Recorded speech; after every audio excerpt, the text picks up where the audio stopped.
दोस्तों सभी का स्वागत है आपका अपना YouTube channel PK for study classes में। दोस्तों आज के वीडियो में हम लोग क्लास 10th के साइंस के मॉडल सेट 4 का क्वेश्चन आंसर सॉल्यूशन करने वाले हैं। तो आप लोग वीडियो के साथ बने रहेंगे और लास्ट तक जरूर देखेंगे, ठीक है। जैसा कि हम लोग ने क्लास 10th के साइंस का मॉडल सेट 3 तक पूरा क्लियर कर चुके हैं और हिंदी में 2 सेट शायद क्लियर कर चुके हैं हम लोग, ठीक है।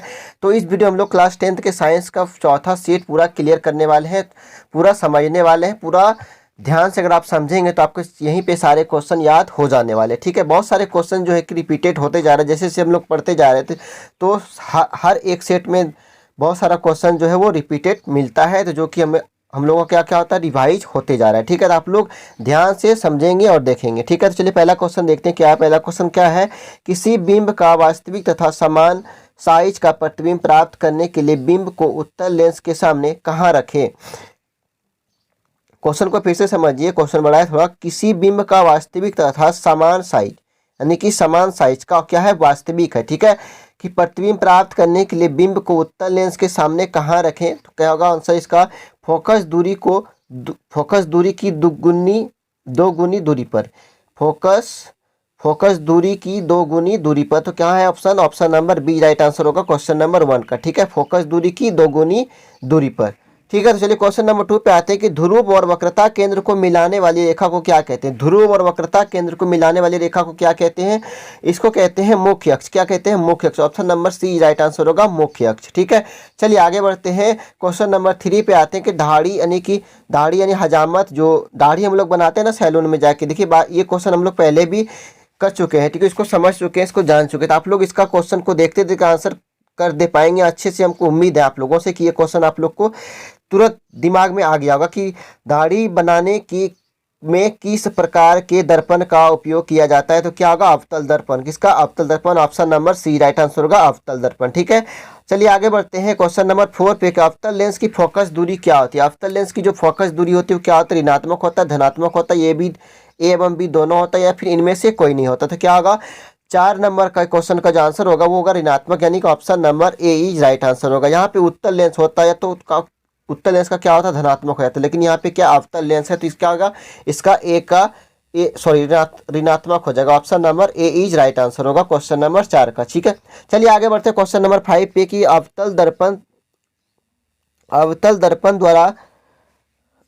दर्पण द्वारा प्रतिबिंब दर्पण के पीछे बनता है जब वस्तु रहता है, कहाँ रहता है, एफ पर, सी पर, पी तथा एफ के बीच में, या फिर डी में है सी तथा एफ के बीच में। तो क्या होगा क्वेश्चन नंबर 5 का जो आंसर होगा C, option number C right answer होगा, पी तथा एफ के बीच में रहता है, ठीक है। अवतल दर्पण का जो प्रतिबिंब दर्पण के जो पीछे बनता है ना वो क्या होता है, पी तथा एफ के बीच में बनता है, ठीक है। चलिए क्वेश्चन नंबर 5 का option number C right answer होगा, पी तथा एफ के बीच में होता है, ठीक है। चलिए आगे बढ़ते हैं क्वेश्चन नंबर 6 पे। आंख के रंगीन भाग को क्या कहते हैं। आंख के रंगीन भाग को क्या कहते हैं, कॉर्निया, परितारिका यानी कि आइरिस, रेटिना, या फिर इनमें से कोई नहीं। क्या होगा क्वेश्चन नंबर 6 का जो आंसर हो जाएगा वो हो जाएगा option number B right answer होगा, परितारिका यानी कि आइरिस, ठीक है। चलिए आगे बढ़ते हैं क्वेश्चन नंबर 7 पे आते हैं कि सामान्य नेत्र का दूरबिंदु क्या है। देखिए ये क्वेश्चन भी हम लोग पिछले सेट में पढ़े हैं कि सामान्य नेत्र की दूरबिंदु क्या होगा। सामान्य नेत्र के लिए दूरबिंदु पूछा है, निकट बिंदु पूछता तो क्या होता है 25 सेंटीमीटर होता है, लेकिन यहाँ पे पूछा क्या है दूरबिंदु, तो दूरबिंदु के लिए क्या होगा, अनंत होगा, ठीक है। क्या होगा option number C D right answer होगा अनंत पे। चलिए आगे बढ़ते हैं क्वेश्चन नंबर 8 पे आते हैं कि प्रतिदिन सूर्योदय एवं सूर्यास्त के बीच लगभग कितने मिनट का अंतर होता है। देखिए प्रतिदिन जो सूर्योदय यानी सूर्य जो उगते हैं और सूर्य जो डूबता है उनके बीच में कितने मिनट का अंतर होता है वो पूछ रहा है। तो उसके बीच में अंतर होता है 2 मिनट का, याद रखेंगे, बहुत ही इंपॉर्टेंट क्वेश्चन है, ठीक है। ये 2 मिनट का अंतर होता है, सूर्योदय और सूर्यास्त के समय में लगभग कितने मिनट का अंतर होता है, 2 मिनट का अंतर होता है, ठीक है। चलिए आगे बढ़ते हैं क्वेश्चन नंबर 9 पे आते हैं कि दृष्टि दोष मुख्यतः होते हैं। दृष्टि दोष मुख्यतः कितने प्रकार के होते हैं, 3 प्रकार के। कौन कौन सा याद है, कोई बताएंगे। दृष्टि दोष कितने प्रकार के होते हैं, 3 प्रकार का। कितने प्रकार का, 3 प्रकार का, ठीक है। निकट दृष्टि दोष, दूर दृष्टि दोष और जरा दृष्टि दोष, 3 हो गया।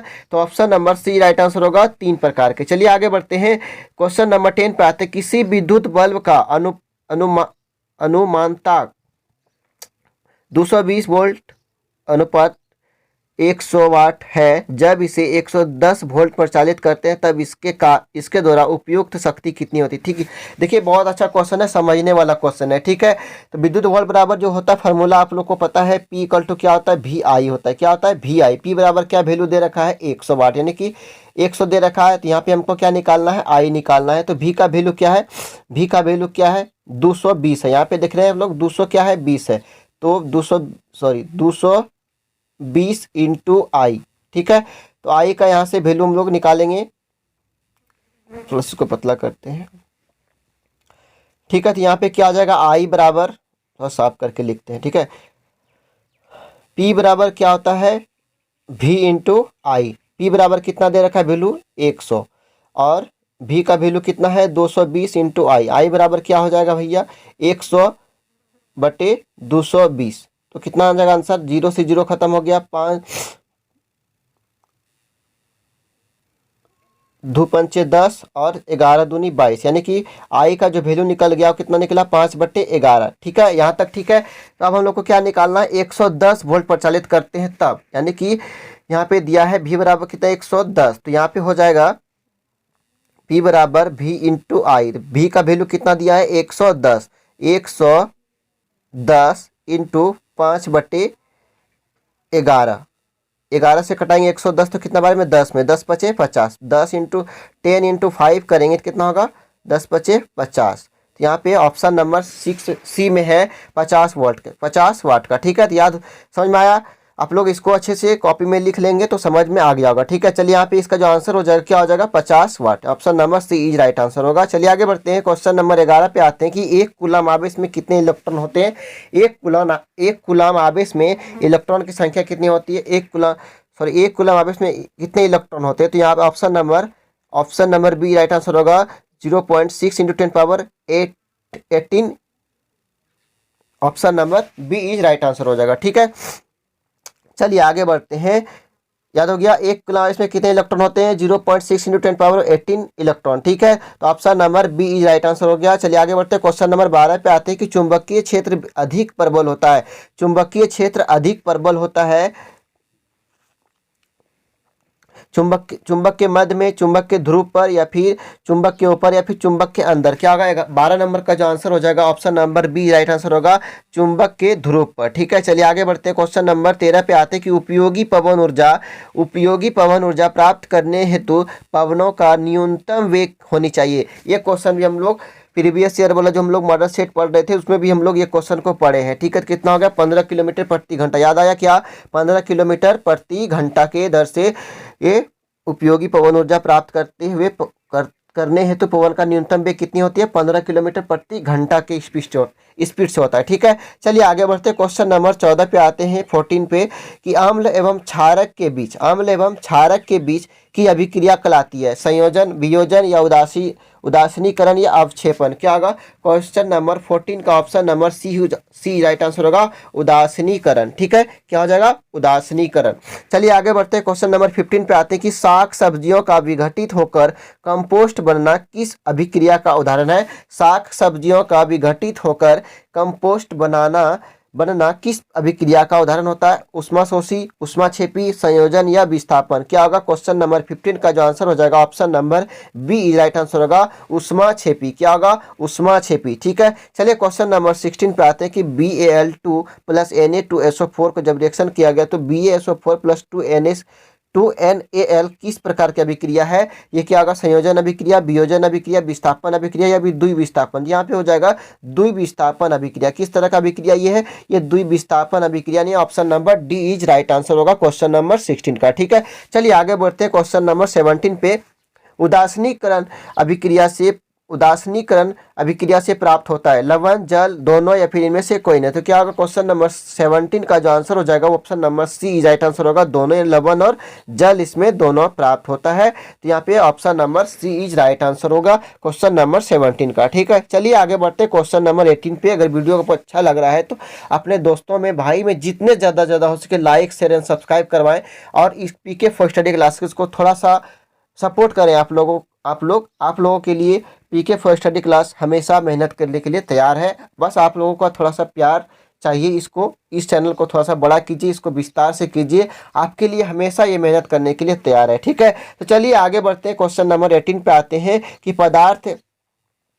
पदार्थ ए बी सी डी का पीएच मान क्रमशः 2, 7, 10, 14 है, यानी 2, 7, 10, 14 है, तो इनमें से कौन सा पदार्थ अम्ल है। अम्ल का पीएच मान क्या होता है भाई, 7 से कम होता है, और 7 से ज़्यादा जो होता है वो क्या होता है, क्षार होता है। तो 7 से कम क्या है, 2 है, तो 2 क्या है, ऑप्शन ए का है, तो option number A is right answer होगा क्वेश्चन नंबर 18 का। ठीक है, चलिए आगे बढ़ते हैं। एंट्रेसीट का उदाहरण है, एंट्रेसीट का उदाहरण क्या है, milk of magnesium, baking soda, या फिर दोनों, या फिर इनमें से कोई नहीं। तो 19 नंबर का जो आंसर हो जाएगा आपका option number C right answer होगा, दोनों, मिल्क ऑफ मैग्नीशियम, मैग्नीशिया और बेकिंग सोडा। ठीक है, तो option number C is right answer होगा, ये दोनों आपका इसमें होने वाला है। ठीक है, ये दोनों आंसर सही है आपका इसमें। चलिए आगे बढ़ते हैं। क्वेश्चन नंबर 20 पे आते हैं कि कौन सा पदार्थ क्लोरीन से अभिक्रिया करके विरंजक चूर्ण बनाता है।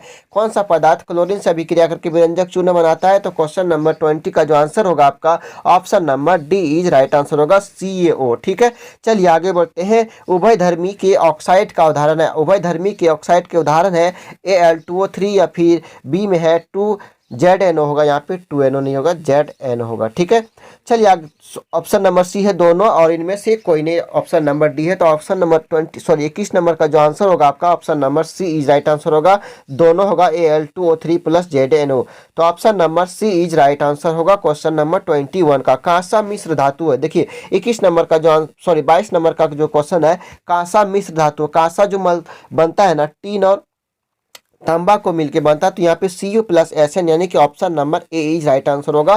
कांसा का मिश्र धातु क्या होता है, Cu प्लस SN होता है, तो option number A is right answer हो गया क्वेश्चन नंबर 22 का। चलिए आगे बढ़ते हैं। क्वेश्चन नंबर 23 पे आते हैं कि चाकू से काटा जा सकने वाला धातु, ये सभी को पता होगा, जिन बच्चों ने अच्छे से अपने बुक को पढ़ा है, तो ये सारे क्वेश्चन आप लोग, ये क्वेश्चन जो है ना, चाकू से काटा जाने वाला, ये क्वेश्चन सभी बच्चों को पता होगा। किसको काटा जाता है, option number B right answer होगा, सोडियम को चाकू से काटा जा सकता है। ठीक है, चलिए आगे बढ़ते हैं। क्वेश्चन नंबर 24 पे आते हैं कि इनमें से किस तत्व का इलेक्ट्रॉनिक विन्यास 2, 8, 7, यानी कि 8, 2, 10, 7, 17 होता है, किसका होता है, किस तत्व का इलेक्ट्रॉनिक विन्यास जो होता है 17 होता है, किसका होगा, क्लोरीन का होगा। किसका होगा, क्लोरीन, यानी कि ऑप्शन नंबर 24 का जो होगा option number A is right answer होगा, क्लोरीन। ठीक है, क्लोरीन।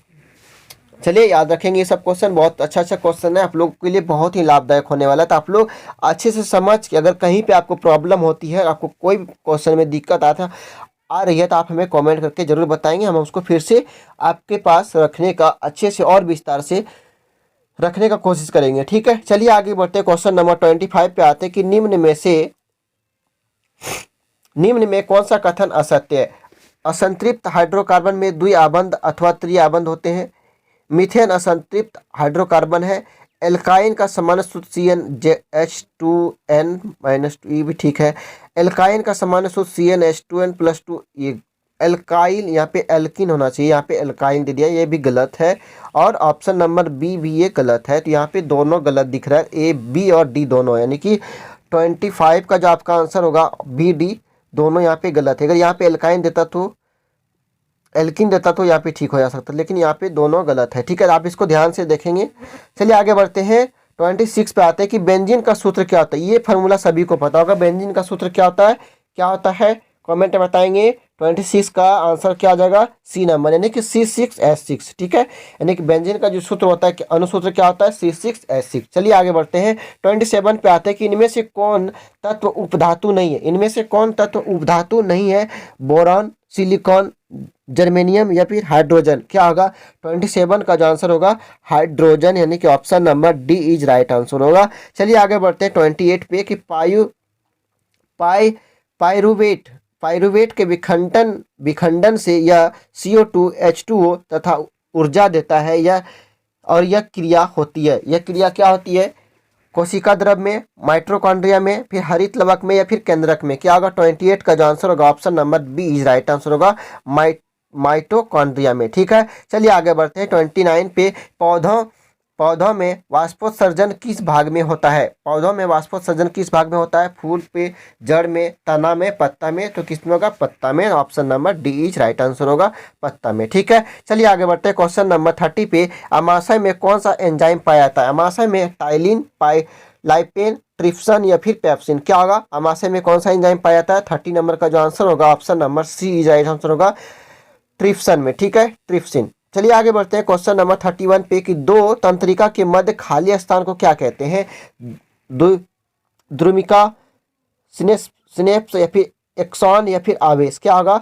31 का जो आंसर होगा आपका सिनेप्स होगा। ठीक है, तो option number B is right answer होगा, सिनेप्स। चलिए आगे बढ़ते 32 पे कि फल को पकाने के लिए कौन सा हार्मोन उत्तरदायी है? ये भी क्वेश्चन सभी को पता होगा, सभी बच्चों को पता होना चाहिए, क्योंकि आप लोग एकदम अपने टाइम के बोर्ड एग्जाम के बहुत नज़दीक है और ये सब क्वेश्चन सभी बच्चों के मुंह पे रहना चाहिए। जैसे ही क्वेश्चन देखे उसको समझ में आ जाना चाहिए ये क्वेश्चन का आंसर क्या होने वाला। क्या होगा? फल को पकाने के लिए कौन सा हार्मोन का उपयोग किया जाता है? कौन सा हार्मोन उत्तरदायी है? की बात हुआ। ठीक है, 32 का जो आंसर होगा क्या होगा? एथिलीन का, यानी option number C is right answer होगा, एथिलीन। ठीक है, चलिए आगे बढ़ते हैं 33 पे कि मलेरिया परजीवी का नाम है। मलेरिया किस परजीवी का नाम है? प्लाज्मोडियम, अस्थाई रोग, गायरा, प्रोटोजोआ या फिर इनमें से कोई नहीं। क्या होगा? 33 का जो आंसर होगा ये होगा प्लाज्मोडियम। ठीक है, प्लाज्मोडियम। चलिए आगे बढ़ते 34 पे कि निम्न में से कौन सा मादा जनतंत्र का भाग नहीं है? अंडाशय, गर्भाशय, ये तो है, ये भी है, यहाँ पे नहीं पूछा है, तो शुक्रवाहिका या फिर डिम्ब वाहिनी। क्या होगा? चलिए 34 का जो आपका आंसर होगा हो जाएगा सी नंबर, शुक्रवाहिका, ये नहीं है। ठीक है, तो इसका जो आंसर हो जाएगा आपका क्वेश्चन नंबर 34 का आंसर हो जाएगा option number C is right answer हो जाएगा। ठीक है, चलिए आगे बढ़ते हैं 35 पे आते हैं कि मानव शरीर में किस सामान्य कोशिका के गुणसूत्रों के कितने युग्म है? मानव शरीर में किसी सामान्य कोशिका की गुणसूत्रों की संख्या क्या है? अगर इसमें संख्या पूछता तो 46 होता है, यानी कि 46 होता, लेकिन यहाँ पे युग्म पूछा है तो यहाँ पे 23 जोड़ा युग्म होती है, यानी कि option number C is right answer हो जाएगा इसका। ठीक है, चलिए आगे बढ़ते हैं क्वेश्चन नंबर 36 पे आते हैं कि मानव के स्त्री में लिंग गुण सूत्र होते हैं। यहाँ पे देखिए स्त्री में पूछा है ना कि पुरुष में पूछा है। ठीक है, तो स्त्री में क्या होता है? एक्स होता है, तो option number A is right answer होगा। अगर यहाँ पे पुरुष में पूछता तब यहाँ पे option number B is right answer होता, एक्स और वाई होता, लेकिन यहाँ पे क्या पूछा? स्त्री में लिंग गुण सूत्रों की संख्या क्या होता है? एक्स होता है। चलिए आगे बढ़ते हैं 37 पे, निम्न में कौन जैव अनमीकरणीय पदार्थ है? डीडीटी, तो option number A is right answer होगा, डीडीटी। ठीक है, चलिए 38 पे आते हैं कि पेड़ पौधे, जंतु तथा सूक्ष्म जीव पर्यावरण के कैसे घटक है? जैविक, अजैविक, रासायनिक या भौतिक। क्या होगा? 38 का जो आंसर हो जाएगा आपका ऑप्शन नंबर ए, जैविक हो जाएगा। ठीक है, तो ऑप्शन नंबर ए राइट आंसर होगा, जैविक। चलिए आगे बढ़ते हैं 39 पे, और 2 क्वेश्चन बचा है। तो ऊर्जा का गैर पारंपरिक स्रोत क्या? ऊर्जा का गैर पारंपरिक स्रोत क्या होगा? पेट्रोल, कोयला, पवन ऊर्जा या फिर विद्युत ऊर्जा। यहाँ पे क्या होगा? पवन ऊर्जा, option number C is right answer होगा, पवन ऊर्जा। ठीक है, लास्ट क्वेश्चन है 40 नंबर। कुल जल संचयन की एक पुरानी विधि है, यह निम्नलिखित किस प्रदेश में उपयोग में लाई जाती है? तो क्या होगा? ऑप्शन नंबर जो 40 का होगा हिमाचल प्रदेश। यहाँ पे हिमालय लिख दिया, तो यहाँ पे क्या होगा? हिमाचल प्रदेश। ठीक है, Himachal Pradesh, option number A is right answer हो गया। ठीक है, तो इस तरह से हम लोग का क्वेश्चन साइंस का सेट 4 पूरा क्लियर हो गया। अगर आपको वीडियो अच्छा लगा हो तो इसको लाइक, शेयर एंड सब्सक्राइब जरूर कर लें और अपने दोस्तों को पास जितना ज़्यादा हो सके शेयर करें। ठीक है, फिर मिलते हैं नेक्स्ट वीडियो में सेट 5 के साथ। ठीक है, तब तक के लिए जय हिंद, थैंक यू।